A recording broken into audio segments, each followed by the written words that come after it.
Good evening students. बच्चों, आज हम लोग टेंस की क्लासेस को फिर आगे बढ़ाएंगे। मैंने लास्ट टाइम आपसे कहा था कि होपफुली ये लास्ट क्लास होगी, मगर कुछ क्लास लंबी हो गई और मैं आप लोगों के कमेंट भी देख रहा हूँ कि स्लो चल रही है और सिर्फ मैथ्स की क्लास ही अच्छी चल रही है, इंग्लिश की नहीं चल रही है। खैर, उस पर हम लोग बाद में डिस्कस करेंगे। हम लोग थर्ड स्टेज को बच्चों ले आए थे और मैं आपको बता रहा था स्टेज थर्ड है, वो है स्टेज ऑफ क्लॉज। मैंने आपको फर्स्ट स्टेज और सेकेंड स्टेज में, फर्स्ट स्टेज में स्ट्रक्चर पढ़ाया था एक्टिव का और पैसिव का, और सेकेंड स्टेज में मैंने आपको ये बताया था कि आप कैसे डिसाइड करें कि कौन सा सेंटेंस किस टाइम में बनेगा और किस टेंस में बनेगा। कुछ अपवाद डिस्कस किए थे, सिंस, फॉर और फ्रॉम का करेक्ट यूजेज डिस्कस किया था। फिर मैंने आपसे कहा था कि हम लोग क्लॉजेस शब्द का यूज नहीं करते सिंपल सेंटेंस में, क्योंकि सिंपल सेंटेंस में कोई उपवाक्य नहीं आ रहा होता। जबकि अगर आप देखिए तो मेन क्लॉज एक प्रकार का सिंपल सेंटेंस ही है, टेक्निकली उसको हम लोग मेन क्लॉज बोलते हैं। फिर मैंने आपको पढ़ाया था कि 4 प्रकार के सेंटेंस हैं सिंपल, जो हम लोग पढ़ चुके थे। कंपाउंड, जो मैंने आपको लास्ट टाइम डिस्कस किया था। कॉम्प्लेक्स, जिसके ऑलमोस्ट मिड में हम लोग हैं। और लास्ट कंपाउंड कॉम्प्लेक्स या complex compound.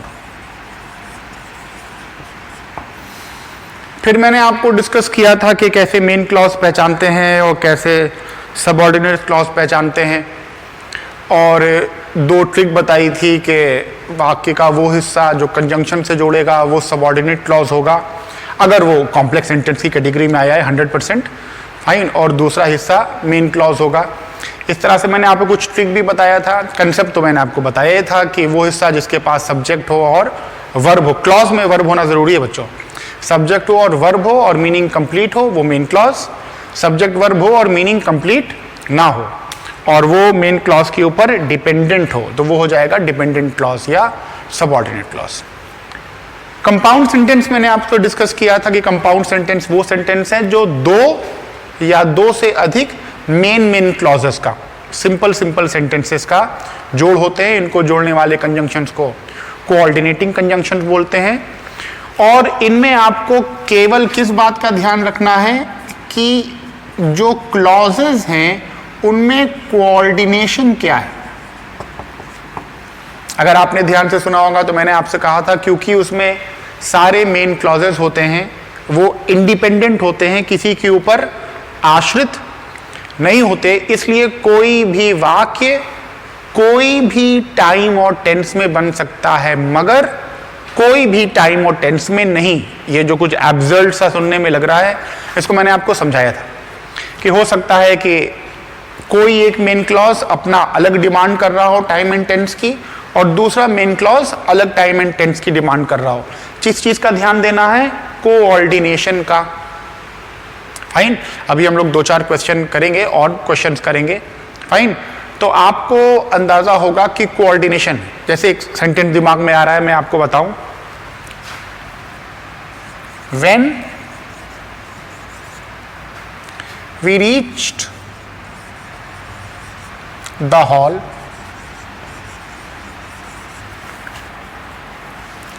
and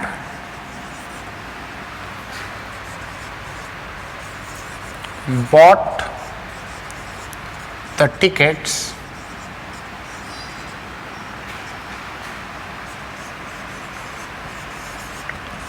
the film started.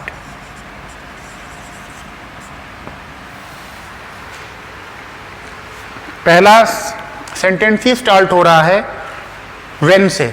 when coordinating conjunction भी है। बच्चों, मैंने इस बात को आपको बताया था कि कंजंक्शन हेल्प करता है मगर 100% हेल्प नहीं करता, क्योंकि एक कंजंक्शन एक से अधिक काम कर लेता है। when जो है वो कोऑर्डिनेटिंग कंजंक्शन भी है, when सबऑर्डिनेटिंग कंजंक्शन भी है, when कंडीशनल क्लॉज भी जोड़ता है, जो भी आप आगे पढ़िएगा। So you have to be sure about कि सब्जेक्ट हो और वर्ब हो और मीनिंग कंप्लीट हो। पहला सेंटेंस है जब हम हॉल में पहुंचे, फाइन, दूसरा फिर आ गया, अब इसमें कोई शक नहीं बचो, एंड 100% हर हाल में ही कोऑर्डिनेटिंग कंजंक्शन है, तब तो यहां पर कोई शक नहीं, बराबर का वाक्य है। जब हम पहुंचे और हमने टिकट खरीदा, ये दोनों काम का कोऑर्डिनेशन बराबर में है। अब यहां नहीं कह सकते कि नहीं ये वाला हम जो है करें एंड वी विल बाय या वी बाय द टिकट, ये किया तो अब आप एरर हो जाएगा। क्यों? क्योंकि आपको मेन क्लॉज, जो दोनों क्लॉजेस हैं उनका कोऑर्डिनेशन देना है, वो बराबर बराबर पे चल रहे हैं। फाइन, तो आजाद हैं, मगर आजाद का मतलब ये नहीं है कि डिमांड कुछ भी हो और आप कुछ भी बना दें। सो आपको किस बात का ध्यान रखना है? कोऑर्डिनेशन का। सो क्या कोऑर्डिनेशन था? दोनों बराबर थे। When we reach the hall and bought the ticket, क्या ये काम भी उसी कोऑर्डिनेशन में हुआ है कि पिक्चर आपके हॉल में पहुंचने और पिक्चर और टिकट खरीदने से पहले ही स्टार्ट हो चुकी थी?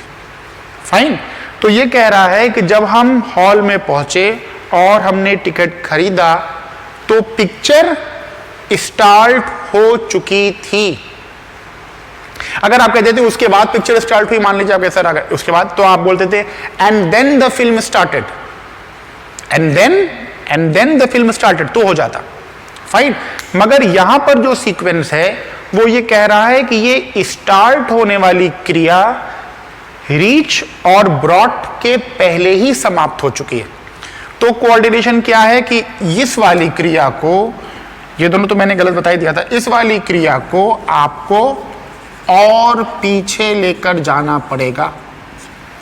Had started. फाइन, बात क्लियर हो रही है? तो ये परफेक्ट में इसलिए बनाया क्योंकि ये वाक्य इन दोनों क्रियाओं के पहले ही फिनिश हो चुका था। तो आपने क्या देखा?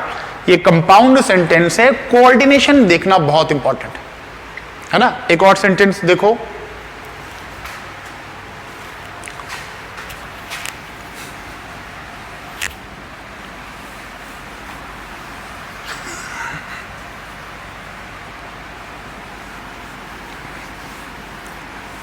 चलो अच्छा, सेंटेंस वाला सेशन अभी सेशन करना ही है, क्योंकि सेंटेंस में मुझे एक बात याद आ गई और अभी याद आ गई है, तो मैं आपसे शेयर करता चलूं।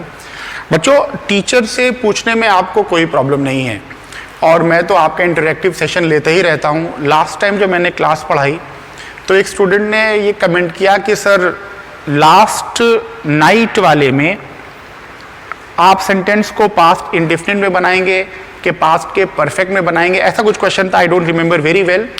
या लास्ट मैच है, तो आप इस बात को समझा दीजिए। मैंने उस स्टूडेंट से कहा कि बेटा आप मुझे कॉल कीजिए और मैं आपको इस बात को समझाऊं। So he was bit hesitant in calling me, मुझको कॉल करने में वो झिझक रहा था। तो मैंने उससे कहा कि बेटा आप मुझे कॉल कीजिए, तो उसने कहा नहीं सर आप इसको रिकॉर्ड करके बोल दीजिए ताकि ये चीज रिकॉर्डेड रहे कि आपने क्या कहा। सो मैं बोल ही रहा हूं, और जब मैं आपको इंटरेक्टिव सेशन में पढ़ाता हूं तो वो भी तो रिकॉर्डेड ही है, but the student was sounding bit suspicious to me. थोड़ा बहुत I could smell the rat कि ये क्या कह रहा है और पता नहीं मेरा स्टूडेंट है कि नहीं है। जबकि मैंने अभी इंटरेक्टिव क्लास में एक क्वेश्चन चल रहा था कि last night we saw a dream, ऐसे कुछ क्वेश्चन भी था अगर आप लोग को याद हो, तो हमने बताया था last night we had a dream. Fine, तो इस कंसेप्ट को मैं आपकी क्लियर करता हूं, फिर बताऊंगा आप लोगों को, और आप लोग अगर मुझसे जुड़े हैं तो पूछिए, नॉट एन इशू। बट अगर कुछ लगता है कि आप दिशा के स्टूडेंट नहीं हैं और आप चाह रहे हैं कि टीचर को चेक करना, तो फिर खराब लगता है ना। आप टीचर को चेक नहीं कीजिए, और टीचर के पास एबिलिटी है तभी वो आपको पढ़ा रहा है, पूछिए, है ना, जो पूछना चाहे पूछिए। तो मैं वो बच्चा अगर इस सेशन में है तो मैं उसके कंसेप्ट को बताऊंगा, तो इसीलिए मैं छोड़ दे रहा हूं क्वेश्चन आंसर सेशन में, क्वेश्चन आंसर सेशन पर आता हूं। तो हमने इतनी बात आपको कोऑर्डिनेशन में बताया था कि आपको कंपाउंड सेंटेंस का ध्यान रखना है। फिर हम लोग आ गए थे कॉम्प्लेक्स सेंटेंस में, और मैंने आपको कॉम्प्लेक्स सेंटेंस में स्टार्ट किया था और ये बताया था कि कॉम्प्लेक्स सेंटेंस फिर 3 प्रकार के होते हैं, सिंपल, सीक्वेंशियल और कंडीशनल। फाइन। और फिर यहां पर मैंने दो ट्रिक बताया था कि मेन क्लॉज और सबऑर्डिनेट क्लॉज को कैसे पहचानिए। और अगर एक ही ऑक्सिलरी वर्ब मेन क्लॉज और सबऑर्डिनेट क्लॉज दोनों में आ रही है कॉम्प्लेक्स सेंटेंस में, ये कॉम्प्लेक्स सेंटेंस के अंदर में बताया था, तो आप सबऑर्डिनेट क्लॉज की ऑक्सिलरी वर्ब को एरर दीजिएगा तो वो आपका एरर करेक्ट होगा। ये ट्रिक थी, मैंने आपसे कहा था ये मात्र ट्रिक है और ट्रिक की तरह रखिएगा। अब आज मैं इस बात को यहां से कॉम्प्लेक्स सेंटेंस से कैरी फॉरवर्ड करता हूं। ओके,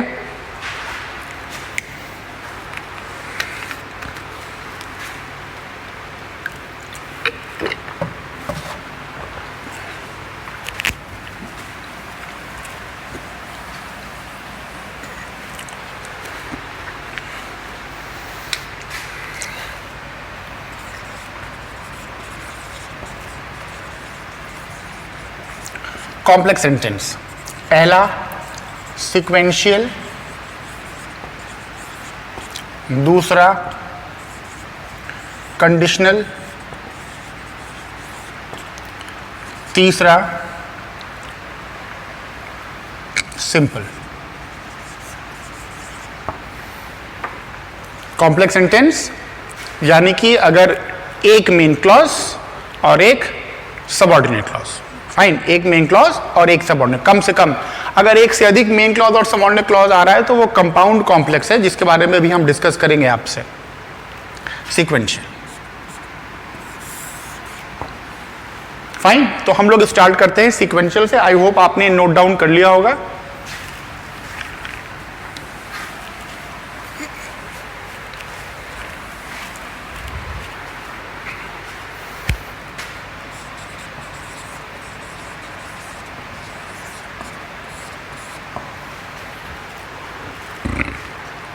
अगर मेन क्लॉज और सबऑर्डिनेट क्लॉज आपस में सीक्वेंस बनाए, फाइन, एक कार्य पहले हो और उसके समाप्त होने के बाद बिना उस श्रृंखला या सीक्वेंस को तोड़े दूसरा सेंटेंस स्टार्ट हो जाए तो वो सीक्वेंशियल सेंटेंस में आता है।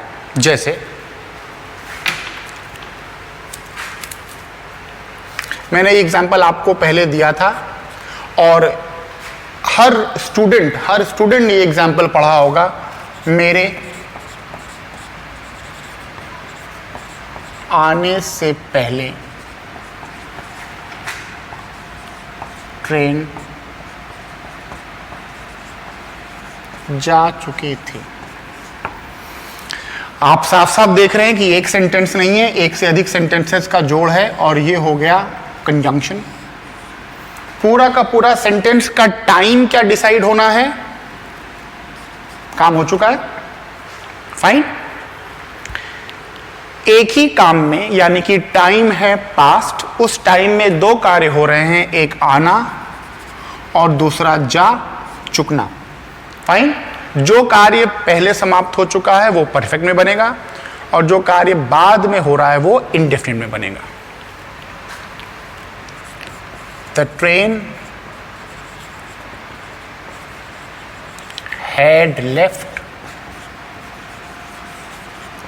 before मेरे I reached. Fine, the train had left before I reached. Sequence किसी भी तरीके से हो सकता है।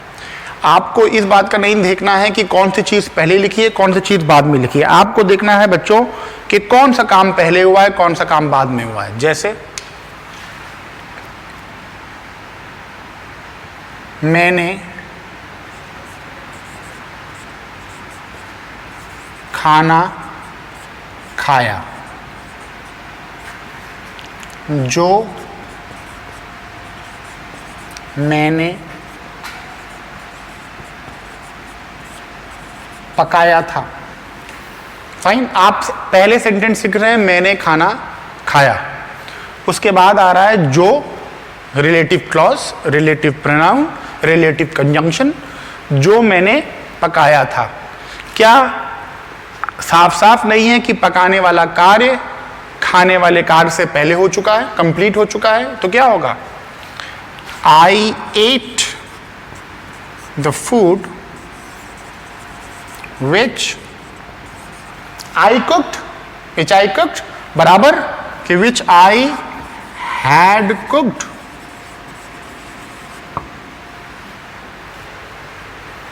फाइन। अगर आप लोग थोड़ा बहुत भी कंपटीशन में जुड़े हुए हैं तो आपको क्वेश्चन मिले होंगे कि जब बस या ट्रक पलटी तो पता चला कि वो बोरियों से लदी हुई थी, है ना। जब वो अपने गांव पहुंचा तो उसके आने की सूचना उसके पहले ही पहुंच चुकी थी। अभी हम लोग क्वेश्चंस टेकअप करेंगे। ये सब सीक्वेंस के क्वेश्चंस हैं, सीक्वेंस के क्वेश्चंस। फाइन। सीक्वेंस और कंपाउंड सेंटेंस में हल्का सा बच्चा कंफ्यूज होता है, तो मैं उस पोर्शन को भी आप पे क्लियर कर दूं। अगर मैं आपसे कहूं कि आप अपने दिन भर की रूटीन बताओ, दिनचर्या बताओ, आप कहेंगे मैं 5 बजे सोकर उठा, मैंने 6 बजे नाश्ता किया, मैं 8 बजे कोचिंग आया। अब आप बनाएंगे I woke up at 5 o'clock, I took my lunch, my breakfast, I am sorry, at 5 o'clock, I came to the coaching at 8 o'clock। सारे के सारे सेंटेंस आप किस में बना रहे हैं? पास्ट इंडेफिनिट में। क्यों? क्योंकि आप डिफरेंट टाइम दे रहे हैं। आपको पता है कि पास्ट टाइम दे दें तो सेंटेंस पास्ट इंडेफिनिट में बनता है। फाइन। मगर इसमें आप सीक्वेंस नहीं बना रहे। जो आपने कहा कि मैंने 5 बजे खाना खाया, 5 बजे मैं उठा, मैंने 6 बजे खाना खाया, मैं 8 बजे कोचिंग आया, ये अलग अलग टाइम है, ये सीक्वेंस नहीं है। सीक्वेंस क्या है? एक ही टाइम में दोनों सीक्वेंस एक दूसरे के अभिन्न हो, गुथे हुए चल रहे हो। मेरे आने से पहले ही ट्रेन जा चुकी थी, ये सीक्वेंस है ना। तो आप देखिएगा कि सीक्वेंस का सेंटेंस अगर होगा तो जो कार्य पहले वो परफेक्ट और जो कार्य बाद में वो इंडेफिनिट, है ना। मगर इसमें एक बात को ध्यान रखना है, मैं एक ही एग्जाम्पल से, इसी एग्जाम्पल से आपको पूरा का तीनों के तीनों इसके फॉर्मेट बता दे रहा हूं।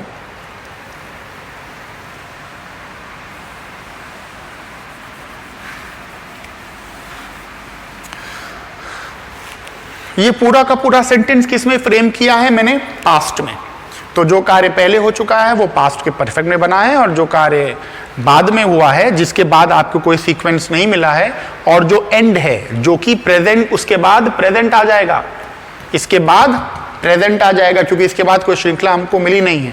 याद करो, जो प्रेजेंट से, जो टाइम से जुड़ा हो, नेक्स्ट टाइम से जुड़ा हो, वो हमेशा इंडेफिनिट बनता है ना। अगर आप लगातार मेरी एवीज को सुन रहे हैं तो अगर हम यहां पर कर दें, अब हम सेंटेंस ले आए प्रेजेंट में, सब कुछ सेम, केवल सेंटेंस किस में चला जाएगा? प्रेजेंट में। जो कार्य पहले समाप्त है वो प्रेजेंट के परफेक्ट, और जो कार्य बाद में समाप्त है वो प्रेजेंट का indefinite. The train has left before I reach. Nothing new. Sequence का सेंटेंस बहुत आसान है, जो काम पहले वो परफेक्ट, जो कार्य बाद में जिसके बाद की कोई श्रृंखला ना हो तो वो इंडेफिनिट, है ना। अगर हम यहां तक तो ठीक है, बस एक पॉइंट पे मैं आपको लाना चाह रहा हूं। अगर मैं इसको फ्यूचर में ले आऊं और कह दूं कि मेरे आने से पहले ट्रेन जा चुकी होगी, तो अब आपको एक पॉइंट का ध्यान रखना है, और वो क्या है? जो कार्य पहले वो परफेक्ट, जो कार्य बाद वो इंडेफिनिट। तो आप क्या बोल देंगे? The train will have left before I will reach. मैं रीच नीचे लिख रहा हूं सो दैट मैं अपने स्कोप से बाहर ना चला जाऊं, बोल्ड के स्कोप से बाहर ना चला जाऊं। फाइन। सो ये सेंटेंस स्ट्रक्चर बना रहा है, मगर ये एरर बना रहा है। क्यों एरर बना रहा है? अगर बच्चों तुम दोनों के दोनों वाक्य को फ्यूचर में कर दोगे तो वो वाक्य काल्पनिक हो जाएगा, कभी घटेगा ही नहीं, है ना। Before I will reach the train will have left. Fine. Future perfect, future indefinite. Tomorrow never comes. Fine. तो अभी आप देखिएगा कि जब भी सेंटेंस होगा तो अगर आपने इसको भी फ्यूचर बना दिया तो आपका सेंटेंस कभी घटेगा ही नहीं। सेंटेंस स्ट्रक्चर तो करेक्ट है, मीनिंग वाइज एब्सर्ड हो जाएगा। फाइन।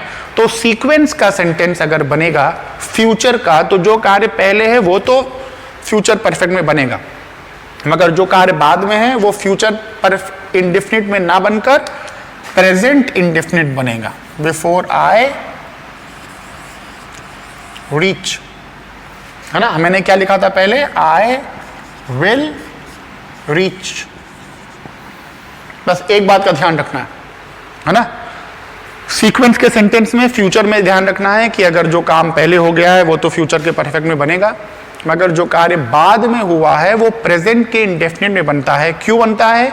क्योंकि उसको भी आप फ्यूचर में बनाइएगा तो वो कभी होगा नहीं। फाइन, घटाना पड़ेगा कि वो काम को घटेगा। फाइन, और जब घटना है तो आपको प्रेजेंट इंडेफिनिट में लाना पड़ेगा। ये तो आपने याद कर लिया। अब आप मेरा ट्रिक याद कीजिए कि अगर कॉम्प्लेक्स का सेंटेंस है और आपको स्ट्रक्चर याद नहीं आ रहा है तो एक ही सहायक क्रिया, अब ये ना कहिएगा कि ये विल हैव है, फाइन, फ्यूचर की विल या शैल, ये भी फ्यूचर की सहायक क्रिया और ये भी फ्यूचर की सहायक क्रिया, ये नहीं हो पाएगी। This is only the trick. Fine, ऐसे में सबऑर्डिनेट क्लॉज की पहचान वो हिस्सा जो कंजंक्शन से जुड़े, 100% before I reach would be subordinate clause. Fine, तो वो हिस्सा जो कंजंक्शन से जुड़े सबऑर्डिनेट क्लॉज की सहायक क्रिया को एरर कर दीजिएगा, तो बिफोर आई रीच। क्लियर? तो सीक्वेंस के सेंटेंस में एक बात मैंने बताई, एक बात आपको और बतानी है, और इतनी ही बातों में आप एरर कर ले जाइएगा। दो बातों को मैंने जो बताया रिमाइंड करा दूं, आई एम सॉरी। फिर आपको मैं तीसरी बात बताता हूं। पहली चीज कि सीक्वेंस में इस बात का बहुत ध्यान रखना है कि आप सेंटेंस को पहले समझिए कि बोध क्या कराया है, आपको किस प्रकार से सेंटेंस बताया है। मेरा मन कर रहा है आपको वो ट्रक वाला क्वेश्चन बताऊं बच्चों, मगर मैं इसलिए इग्नोर कर रहा था क्योंकि वो ट्रक वाला क्वेश्चन मेरे दिमाग में आ नहीं रहा है। और जितने भी बच्चे मुझसे पढ़ते हैं ऑफलाइन क्लास में वो जानते हैं कि मैं जब पढ़ाता हूं तो बीच में कहता हूं यार वो ट्रक वाला क्वेश्चन खोलो तो, मगर मैं अपने हिसाब से बना देता हूं।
When the truck fell, it was found that it was loaded with sack of grain. बच्चों इस क्वेश्चन को अगर आप ध्यान से देखिएगा तो आप जो मैं आपको बताना चाह रहा हूं वो ये है कि जब ट्रक गिरी तो ये पता चला कि वो अनाज की बोरियों से लदी हुई थी। अब तुम ये बताओ कि ट्रक गिरने का काम पहले हुआ है, ट्रक के गिरने का काम पहले हुआ है कि लदने का काम पहले हुआ है? एक मार्कर और ले आओ, ठीक से चल नहीं रहा। फाइन, तो आपका दिमाग ये कहेगा यार पहले तो लादा होगा, जाहिर सी बात है पहले ट्रक में लादा होगा और उसके बाद गिरी है ना। मगर यहीं पर हम लोगों की चूक है, अगर हमने ये मान लिया कि पहले लदा और बाद में गिरी। पैटर्न तो यही है, पहले लदा है उसके बाद चल रही है तो गिरी। मगर आपको यह देखना है कि आपको बोध क्या कराया है। जब गिरी when the truck had fell, जब गिरी तो ये पता चला कि वो लदी हुई थी। इसका मतलब यहां पर सीक्वेंस जिसका बोध करा रहे हैं उसमें गिरने का काम पहले हुआ है और पता चलने का काम बाद में हुआ है। आई थिंक मैं आपको समझा पा रहा हूं अपनी बात। Fine, so you have to be very pedantic, you have to be very precise.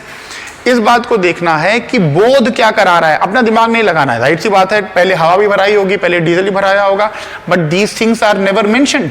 Fine, and what you have been told is when the truck fell, when the truck had fallen, then it was revealed, then we found that it was laden with sacks of grain. Am I clear? तो दूसरी चीज जो मैं आपको बता रहा हूं, नया मार्कर दे दो ना, क्योंकि बहुत हल्का चल रहा है, बहुत हल्का चल रहा है। दूसरी चीज जो मैं आपको ये बताना चाह रहा हूं कि हल्का ही है कि आपको इस बात पे देखना है, एरर मिलेंगे आपको अभी। होपफुली बच्चों ने जो क्वेश्चन पूछा है उसमें इस प्रकार का एक एरर होगा, एक दो एरर होंगे तो हम आपको कवर कर देंगे। नहीं होगा इंटरेक्टिव सेशन में पूछिएगा, और मैं इस बात का ध्यान रखूंगा कि मैं इस बात को आपको वहां पर फोकस कर दूं कि एरर कहां पर एक इसमें फंसता है कि अक्सर हम लोग चूक किए जाते हैं कि ये नहीं जान पाते कि ये काम बाद में हुआ और ये काम पहले हुआ। Fine, so you have to be very careful. Sequence में इस बात का केयरफुल रहना है। और फॉर्मेट बहुत ही इजी है, स्ट्रक्चर बहुत ही इजी है कि जो काम पहले हो रहा है वो परफेक्ट में और जो काम बाद में हो रहा है वो इंडेफिनिट में, और थर्ड वाले का आपको ध्यान देना। फाइन, फिर मैं थर्ड वाले का मतलब फ्यूचर वाले का ध्यान देना है कि जो काम पहले वो फ्यूचर परफेक्ट और जो काम बाद में वो फ्यूचर इंडेफिनिट। फिर मैं एक क्वेश्चन अभी इंटरैक्टिव सेशन में आया था जिसमें लेफ्ट करके था, और उस क्वेश्चन में ज्यादातर बच्चों ने लेफ्ट को पास्ट परफेक्ट में बना दिया। सीक्वेंस है, मैं उसको भी समझाता हूं आपको तो आपको क्लियर हो जाएगा।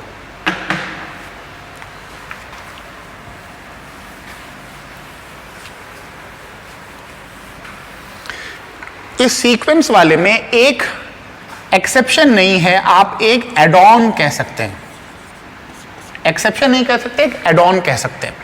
और एड ऑन ये है कि अगर आप बिफोर, आफ्टर और व्हेन, ये तीन कंजंक्शन है। हाँ, ये तीन कंजंक्शन है जो कि ज्यादातर सीक्वेंस के सेंटेंस को बनाते हैं। हिंदी की मीनिंग भी ध्यान रखिएगा तो आप सीक्वेंस में कभी भी चूकिएगा नहीं, है ना। व्हेन शर्त भी लगा सकता है ना, मगर व्हेन सीक्वेंस भी बना सकता है। बिफोर भी शर्त लगा सकता है, व्हेन बिफोर सीक्वेंस भी बना सकता है, मीनिंग भी आपको देखनी पड़ेगी।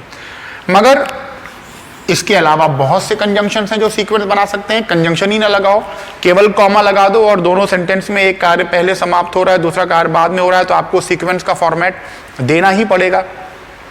मगर अगर बिफोर, आफ्टर या व्हेन कंजंक्शन से जुड़े हैं तो आप दोनों ही सेंटेंसेस को पास्ट में ही ये रूल चलता है, दोनों ही सेंटेंसेस को पास्ट के इंडेफिनिट में भी बना सकते हैं। जैसे मैंने आपको बताया था, the train had left before I reached। Before से जुड़ा है, यहां पर बिफोर कंजंक्शन है जो कि इन दोनों में सीक्वेंस बैठाल रहा है। ये हैड है। अगर आप इसको केवल ये लिख दे, the train left before I reached, तो ये सेंटेंस ग्रामेटिकली एक्सेप्टेड, फाइन, कोई हर्ज नहीं। हाँ, अगर सेंटेंस इंप्रूवमेंट में कभी आ जाए, दोनों दे दिया जाए, तो ये इंप्रूव्ड सेंटेंस है, इंप्रूव सेंटेंस है, फाइन। और कई बुक में अगर आप पढ़िएगा तो लिखा होगा कि it is better to say the sentence which is already complete in past perfect tense, है ना। But if both the sentences are framed in past indefinite, nevertheless it is correct. तो आपको इस बात का ध्यान रखना है कि ये वाला सेंटेंस भी पास्ट के परफेक्ट में हो सकता है। उस क्वेश्चन में क्या था कि यहां पर इस रीच्ड में यहां पर इन्होंने कर दिया था the train left before I dash, fine, और उसमें ऑप्शन में था हैड रीच्ड और रीच्ड, और बाकी फ्यूचर में था और प्रेजेंट में था। तो मेरे हिसाब से कोई भी बच्चा प्रेजेंट और फ्यूचर में कंफ्यूज नहीं हुआ होगा। कुछ बच्चों ने हैड रीच्ड ऑप्शन लगा दिया। क्यों हैड रीच्ड ऑप्शन लगा दिया? क्योंकि उन्होंने तुरंत देखा कि ये सीक्वेंस का फॉर्मेट है और एक वाला तो परफेक्ट में बनना है, दूसरा वाला इंडेफिनिट में बनना है, मगर उन्होंने ध्यान नहीं दिया कि जो वाला परफेक्ट में बनना है वो ये वाला था, वो लेफ्ट वाला था, फाइन, और जो छोड़ा है वो इंडेफिनिट वाला छोड़ा। तो उनको केवल इस बात का ध्यान रखना था कि शायद उनको दिमाग में ये रूल नहीं याद था कि एक एड ऑन रूल भी है कि अगर बिफोर, आफ्टर या व्हेन, केवल इन तीनों कंजंक्शन से जोड़ा हो, कॉमा से जोड़ा हो तो ऐसा नहीं एक्सेप्ट कर सकते, बिफोर, आफ्टर या व्हेन। तो बिफोर, आफ्टर या व्हेन से अगर जुड़ा है तो आप दोनों को इंडेफिनिट में बना सकते हैं। क्लियर? ये रूल जो मैंने आपको बताया ये सिर्फ पास्ट के सेंटेंसेस में ही लागू होगा, फाइन। जो कार्य पहले वो पास्ट का परफेक्ट, जो कार्य बाद में वो पास्ट का इंडेफिनिट। अगर आप दोनों को पास्ट इंडेफिनिट बनाना चाहें तो बना सकते हैं, है ना, मगर पास्ट में, प्रेजेंट और फ्यूचर में आपको जो काम पूरा है वो परफेक्ट और इंडेफिनिट में ही बनाना पड़ेगा। फ्यूचर में इस बात का ध्यान रखना है कि जो बाद में हुआ है वो प्रेजेंट के इंडेफिनिट में बनेगा।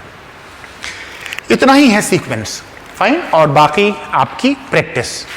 तो हम लोगों ने सीक्वेंस का सेंटेंस देखा। एक बात को और ध्यान में रखो कि जो मैं आपको पढ़ा रहा हूं वो मैं अपने दिशा के स्टूडेंट्स को बैक ऑफ द माइंड में रख के ही पढ़ा रहा हूं।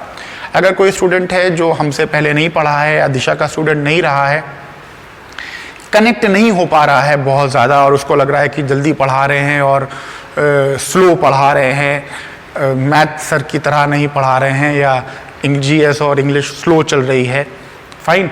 बेटा स्लो की बात नहीं है, throughout the day interactive session चल रहा है, fine. I am teaching from morning, I think it is 10 o'clock till I teach up to 1:30, फिर मैं 5 बजे से I start teaching, then I start teaching at 7 PM in the evening also. So throughout the day I am engaged. Sunday को मेरे पास एक दिन time है, उसके बाद भी मॉर्निंग में 3 से 6 का बैच है, और फिर मैं आपको आकर पढ़ा रहा हूँ। तो फिर आप एक से ज़्यादा हफ्ते में एक से ज़्यादा एवी को एक्सपेक्ट नहीं करना चाहिए। मगर जो मेरे स्टूडेंट हैं उनको मैं पूरा हफ्ता दे रहा हूँ इंटरैक्टिव का, वो मुझसे पूछे, है ना। अब जो बच्चा जुड़ा नहीं है हो सकता है उसको लगे कि हाँ यार हफ्ते में एक ही क्लास चल रही है, मगर जो हमसे जुड़ा है और इंटरैक्टिव सेशन में है उसको ये नहीं लगेगा कि he is a sloth, he is going slow, धीरे पढ़ा रहे हैं या काइंड ऑफ थिंग्स। खैर चलिए, तो सीक्वेंस हो गया। दूसरा आ गया conditional. This is most important, most important. हाँ, सीक्वेंस में मैं एक बात को भूल गया था, कंजंक्शन हेल्प करते हैं बच्चों, मैंने आपको इनडायरेक्टली टच कर दिया है। कंजंक्शन हेल्प करते हैं। सीक्वेंस में कौन कौन से कंजंक्शन थे? बिफोर, आफ्टर और व्हेन। ये 3 कंजंक्शन आ जाएं तो आपको सबसे पहले सेंटेंस को सीक्वेंस में देखना चाहिए, सेंटेंस की मीनिंग निकालनी ही पड़ेगी। अगर आप चाहते हैं कि आप 100% एरर करेक्ट करें तो आपको बिफोर, आफ्टर या व्हेन के बाद, हो सकता है ये सेंटेंस सीक्वेंस ना भी बना रहा हो, कंडीशनल के फॉर्मेट में आ रहा हो, फाइन। जब शमसी सर पढ़ाएंगे तो मैं नहीं पढ़ूंगा, आई will not study when Shamsi sir teaches. ये कंडीशनल सेंटेंस है ना कि सीक्वेंस, फाइन। सो व्हेन जो है कंडीशनल सेंटेंस भी बनाता है। आप हिंदी भी निकालिएगा, आपको केवल सीक्वेंस सीखे, एक कार पहले एक कार बाद, केवल कॉमा जो कि पंक्चुएशन मार्क है, मगर केवल कॉमा भी 2 सेंटेंस को अगर जोड़ रहा है और उनमें एक कार पहले एक कार बाद में है तो वो सीक्वेंस बन सकता है, फाइन। और इसके अलावा बहुत से कंजंक्शंस हैं, तो you have to be very careful. दूसरा ये है कंडीशनल। अगर मेन क्लॉज और सबऑर्डिनेट क्लॉज आपस में शर्त, कंडीशन लगाएं तो वो वाक्य किस में चला जाएगा? कंडीशनल सेंटेंस के फॉर्मेट को लेने लगेगा। अगर मेन क्लॉज और सबऑर्डिनेट क्लॉज आपस में सीक्वेंस, एक कार्य पहले समाप्त हो, उसके समाप्त होने के बाद बिना श्रृंखला तोड़े उसी टाइम में दूसरा काम स्टार्ट हो जाए तो वो क्या हो जाएगा? सीक्वेंस। अगर मेन क्लॉज और सबऑर्डिनेट क्लॉज आपस में शर्त लगा लेंगे तो वो क्या हो जाएगा, कंडीशनल, है ना।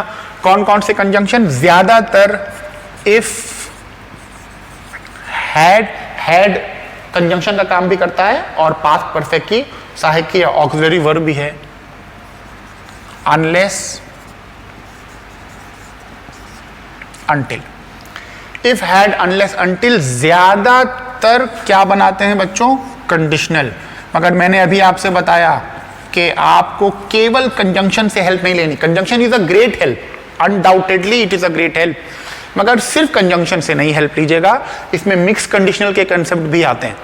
फाइन, तो हिंदी भी निकालिएगा। आपको हिंदी में शर्त, कंडीशन लगाई दी जाए तो ये सेंटेंस क्या बन जाएंगे, कंडीशनल। अब आप जैसे ही पता चल गया कि कंडीशनल सेंटेंस है तो आपको 4 स्ट्रिक्ट फॉर्मेट को फॉलो करना पड़ेगा। फाइन, आप चाहे बना लीजिए फॉर्मेट और आप देखिए। सबऑर्डिनेट क्लॉज, ये सबऑर्डिनेट क्लॉज, ऐसी जो मैं लिख रहा हूं ये सबऑर्डिनेट क्लॉज है। मेन क्लॉज,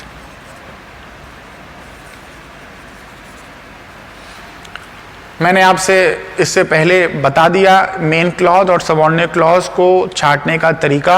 वो हिस्सा जो कंजंक्शन से जुड़ा है वो सबऑर्डिनेट क्लॉज होगा, बचा हिस्सा मेन क्लॉज। कंसेप्ट भी मैंने आपको बार बार बताया है, अगर आप ट्रिक नहीं देखना चाहते तो। चाहे आप इधर मेन क्लॉज लिख दीजिए, इधर सबऑर्डिनेट क्लॉज लिख दीजिए, that won't make any difference. Fine, strict rules हैं। Simple present,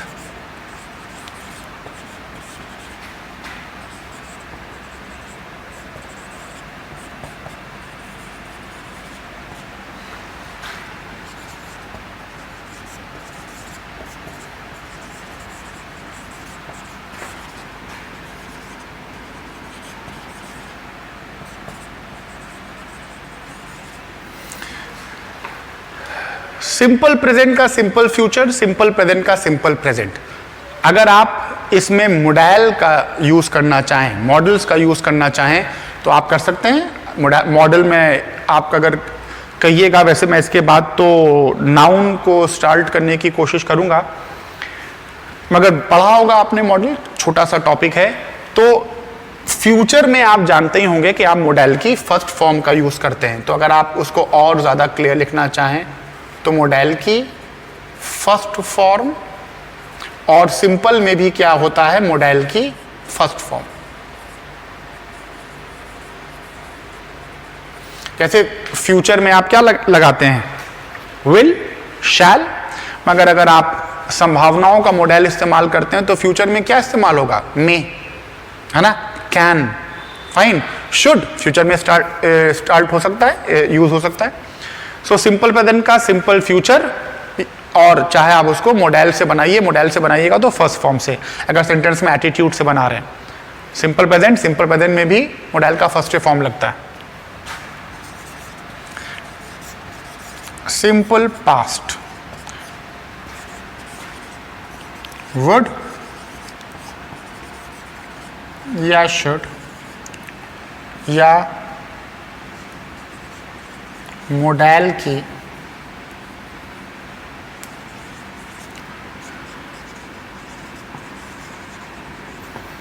second form, past perfect,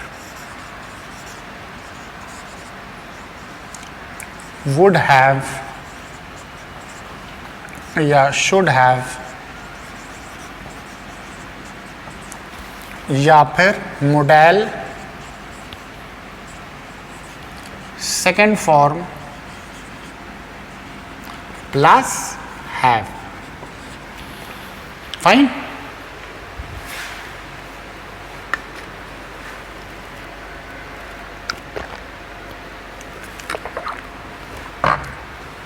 तो ये स्ट्रिक्ट स्ट्रक्चर है कंडीशनल का। हो सकता है इसको देखकर 2-4 क्वेश्चन आपके दिमाग में आए। पहला क्वेश्चन ये आपके दिमाग में आ सकता है कि क्या ये जो आपने ऐसे बनाया है, इसका मतलब ये है कि ये मेन क्लॉज चाहे इधर लिखा हो चाहे सबऑर्डिनेट क्लॉज उधर लिखा हो, उससे कोई फर्क नहीं पड़ेगा। आपको ये देखना है कि अगर सेंटेंस में मेन क्लॉज सिंपल प्रेजेंट में है तो subordinate clause subordinate clause simple present में है तो उसका मेन क्लॉज सिंपल फ्यूचर में ही होगा, या सिंपल प्रेजेंट में है तो सिंपल प्रेजेंट में ही होगा। कुछ जो उनके कंसेप्ट हैं वो मैं भी आपको बता रहा हूं। फाइन, क्या कंडीशनल सेंटेंस में यही 4 स्ट्रक्चर ही हैं? जवाब है यस, इसके अलावा कोई स्ट्रक्चर नहीं है। कंटिन्यूअस का तो आपने कोई स्ट्रक्चर लिखा ही नहीं, क्योंकि कंटिन्यूअस का कोई स्ट्रक्चर है ही नहीं, वो मिक्स कंडीशनल में चला जाएगा। कंडीशनल सेंटेंस में यही स्ट्रक्चर हैं, चाहे ये लो तो आपको इसका इससे मिलाना है, इधर वाला लो तो आपको इधर वाला मिलाना है। Fine, so you have to follow the strict structure. अब इस स्ट्रक्चर को बच्चों समझो, आपने आई होपफुली उतार लिया होगा। ये दोनों सिंपल प्रेजेंट और सिंपल प्रेजेंट जो है, इनको हम लोग बोलते हैं रियल कंडीशन।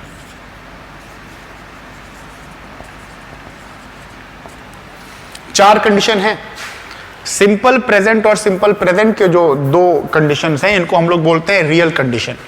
और ये जो सिंपल पास्ट और पास्ट परफेक्ट की कंडीशन है, इसको हम लोग बोलते हैं अनरियल कंडीशन। अलग अलग किताबों ने अलग अलग नाम दिया है। सिंपल प्रेजेंट को, सिंपल प्रेजेंट को कुछ लोग जीरो कंडीशन भी बोलते हैं। फाइन, अलग अलग नाम है, नाम से मतलब नहीं है, कंसेप्ट। अब जो मैं इन चारों स्ट्रक्चर को किस जगह आपको लगाना है, यूज करना है, ये मैं बताने जा रहा हूं। ये बहुत ध्यान से सुनिएगा। अगर कोई ऐसा सेंटेंस हो जिसमें फ्यूचर की कोई घटना घटनी हो, मगर उसके बाद की वो जो घटना है वो निर्धारित उसी पर है कि अगर वो पहले वाली घटना घटेगी तभी वो दूसरी वाली घटना घटेगी। जैसे अगर कल पानी बरसेगा तो मैं नहीं आऊंगा। फाइन, मैं इसको रब नहीं करना चाहता तो मैं इस तरफ लिख रहा हूं, बोल्ड आपका कवर हो रहा है। आई होप आपने ये सब उतार लिया होगा।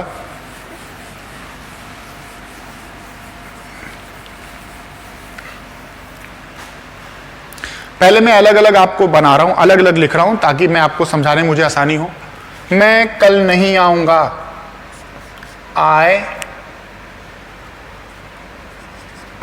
मैं बहुत ऊपर तो नहीं जा रहा हूं। आई विल नॉट कम टुमारो, है ना। कल पानी बरसेगा, इट विल रेन टुमारो। ये 2 सेंटेंसेस हैं। आपसे कहा गया कि इन 2 सेंटेंसेस को आप जोड़ दीजिए। मैंने कैसे जोड़ा? मैंने ये जोड़ा कि अगर कल पानी बरसेगा तो मैं नहीं आऊंगा। फाइन, तो इसका मतलब मेरा नहीं आना किस चीज के ऊपर बेस कर रहा है? कल पानी बरसने पर। अगर बरसेगा तो उसका ये रिएक्शन है, आई विल नॉट कम। नहीं बरसेगा तो कोई मतलब ही नहीं। फाइन, तो ये क्या है? ये वाला अगर सेंटेंस आए तो आपका फॉर्मेट होना चाहिए सिंपल प्रेजेंट का सिंपल फ्यूचर। अगर कोई फ्यूचर की घटना के घटने पर ही उसके बाद वाली घटना बेस करे तो सिंपल प्रेजेंट का सिंपल फ्यूचर। स्ट्रक्चर पर ध्यान रखिएगा, structure is most important in conditional sentence. अगर आपने जोड़ा यदि, अगर, तो क्या जोड़ेंगे? If it will rain tomorrow, comma, I will not come tomorrow. Fine, अब इस सेंटेंस को हम और इंप्रूव कर दें। Same adverb of time bar bar repeat नहीं करें, है ना। सेंटेंस कर दोगे तो कोई हर्ज नहीं है, मगर अच्छा नहीं है, तो हम एक ही बार करेंगे। इफ इट विल रेन, आखिर में मैंने एक बार टुमारो लिख दिया तो दोनों वाक्य में टुमारो रिपीट नहीं कर रहे। अब आप याद रखिए, अभी मैंने आपको बताया था कि अगर आप दोनों के दोनों वाक्य फ्यूचर में कर दोगे तो कोई हिस्सा घटेगा ही नहीं कभी, क्योंकि दोनों फ्यूचर भविष्य में चला जाएगा। Nothing will happen, nothing will occur. किसी चीज को घटाना पड़ेगा एक वाक्य को दूसरे वाक्य का बेस करने के लिए। इसका मतलब आपको इस वाली ऑक्सिलरी वर्ब को बनाना पड़ेगा प्रेजेंट इंडेफिनिट में, और आपको बोलना पड़ेगा इफ इट विल रेन की जगह क्या करना पड़ेगा, इट के साथ if it rains I will not come tomorrow. Simple present का simple future, if it rains I will not come tomorrow. अब मेरा जुगाड़ याद कीजिए, ट्रिक। अगर आपको कॉम्प्लेक्स सेंटेंस में फॉर्मेट नहीं याद आ रहे हैं और आपको दोनों मेन क्लॉज और सबऑर्डिनेट क्लॉज में एक ही ऑक्सिलरी वर्ब दिखाई दे रहा है, तो आपका हेल्प हो सकती है, और वो हेल्प है कि सबऑर्डिनेट क्लॉज की सहायक क्रिया ऑक्सिलरी वर्ब को एरर दे दो। देखिए, विल को हटाकर उसको रेन करना पड़ेगा, विल रेन हटाना पड़ेगा। फाइन। अगर आपको स्ट्रक्चर याद है तो कोई बात ही नहीं।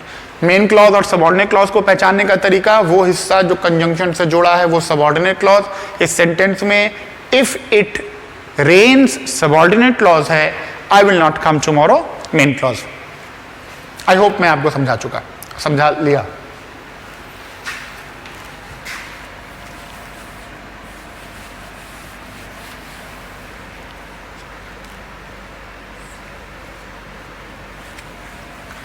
एक रियल कंडीशन हो गई जिसमें एक चीज के घटने पर दूसरी चीज घटेगी।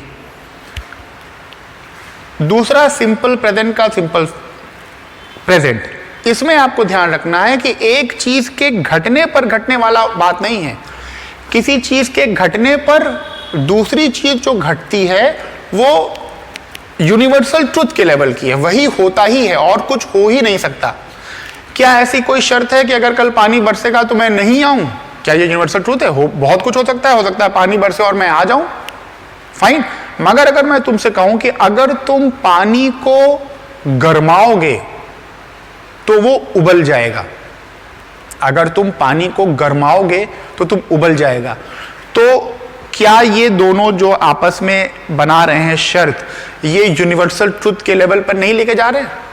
फाइन। पहले वाले में केवल अंतर क्या था सिंपल प्रेजेंट के सिंपल फ्यूचर में, कि ये यूनिवर्सल ट्रुथ नहीं है। एक घटना घटेगी, उसके बाद आपने कोई घटना बता दी। हम ये कह सकते हैं अगर कल पानी बरसेगा तो मैं खाना नहीं खाऊंगा, है कि नहीं? अगर कल पानी बरसेगा तो मैं, you can give any amount of conditions, fine. But अगर पानी को गरमाओगे तो वो जम जाएगा, कोई मतलब ही नहीं। तो अगर तुम पानी को गरमाओगे तो वो उबल जाएगा, ये दोनों आपस में क्या है? Universal truth, fine. तो अगर शर्त लग के ऐसी चीज हो जो किसी चीज के कथन का परिणाम होता ही होता हो और कुछ हो ही नहीं सकता हो, तो आपको क्या बनाना है? सिंपल प्रेजेंट का simple present. If you heat the water, I hope तुम लोग उतारते चल रहे हो बच्चों साथ साथ में। It boils. अब अगर तुमने यहां पर किया इट विल बॉयल, तो क्या कर दिया? एरर कर दिया। आप कंडीशनल सेंटेंस में तो आ गए, आपने कंडीशनल सेंटेंस का स्ट्रक्चर भी फॉलो किया मगर गलत स्ट्रक्चर फॉलो कर दिया, फाइन। इसका मतलब स्ट्रक्चर तो इंपॉर्टेंट है, मीनिंग पर भी ध्यान देना है कि कौन वाला कंडीशन, चार कंडीशन में से किस कंडीशन में ये जा रहा है, और उसी कंडीशन की आपको शर्त स्ट्रक्चर को फॉलो करना। तो आई थिंक ये क्लियर हो गया होगा, फाइन। फिर सिंपल पास्ट और पास्ट परफेक्ट, इन दोनों में बस इस बात का ध्यान रखना है कि ये जो दोनों शर्तें हैं ये ऐसी कंडीशंस हैं जो कभी घटी ही नहीं होती, काल्पनिक होती हैं। पहले मैं आपको पास्ट परफेक्ट का ये वाला बताता हूं, फिर ये बताता हूं, केवल अब ताकि मुझको समझाने में आसानी हो। अगर मैं तुमसे कहूं, है ना, जैसे कुछ बच्चों को मुझसे अगर प्रॉब्लम है कि समझा नहीं रहे हैं और आप व्हाट्सएप पर बोल के नहीं बता रहे हैं जो मैं आपसे पूछ रहा हूं कि अगर लास्ट नाइट हो जाएगा तो क्या होगा, लास्ट ड्रीम हो जाएगा तो क्या होगा। फाइन। अगर मैं तुमसे उस कहूं कि यदि तुमने मुझसे क्लास पढ़ी होती तो ऐसा कंफ्यूजन आया ही नहीं होता। ध्यान से सुनिए, यदि तुमने मुझसे क्लास पढ़ी होती तो ऐसा कंफ्यूजन आया ही नहीं होता, है ना। यदि तुमने मुझसे कहा होता तो मैंने तुम्हारी मदद की होती, इसका मतलब ना ही तुमने मेरी क्लास पढ़ी है, फाइन, और ना ही ऐसा कंफ्यूजन आया है। केवल ये कल्पना की बात है ना। यदि तुमने मुझसे पेन मांगा होता तो मैंने तुमको पेन दे दिया होता, इसका मतलब ना ही आपने मुझसे कभी पेन मांगा है और ना ही मैंने कभी आपको पेन दिया है। केवल ये पूरा का पूरा वाक्य कल्पना में चल रहा है, फाइन। तो ऐसी कल्पना जो कि पास्ट में पूर्ण हो चुकी हो, पास्ट में पूर्ण हो चुकी हो मगर काल्पनिक हो, घटी ना हो, वो किसमें बनेगा, पास्ट परफेक्ट में, और वुड हैव या शुड हैव। वो जो मैंने अभी एग्जांपल बताया था वो वही वाले की अंग्रेजी लिख देता हूं मैं, मुझे याद आ रहा है। मैंने कहा था यदि तुमने मुझसे पढ़ा होता, had you taken my classes, this confusion won't have come.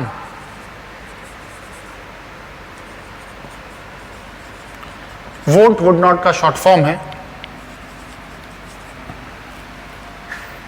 right? If you had asked for a pen, I would have given you one. अगर तुमने मुझसे कलम मांगा होता तो मैंने तुम्हें एक पेन दे दिया होता, फाइन। तो इन दोनों में दोनों ही घटना पास्ट के परफेक्ट की हैं, यानी कि दोनों ही काम हो चुका है मगर हुआ ही नहीं है। हो चुका है मतलब पास्ट में पूर्ण का बोध करा रहे हैं मगर काल्पनिक। समझा ले गए आई थिंक आप लोगों को। तो जो सबऑर्डिनेट क्लॉज है वो बनेगा पास्ट के परफेक्ट में, और जो मेन क्लॉज है उसमें वुड हैव या शुड हैव या जो भी एटीट्यूड का सेंटेंस होगा उसके सेकेंड फॉर्म के साथ हैव।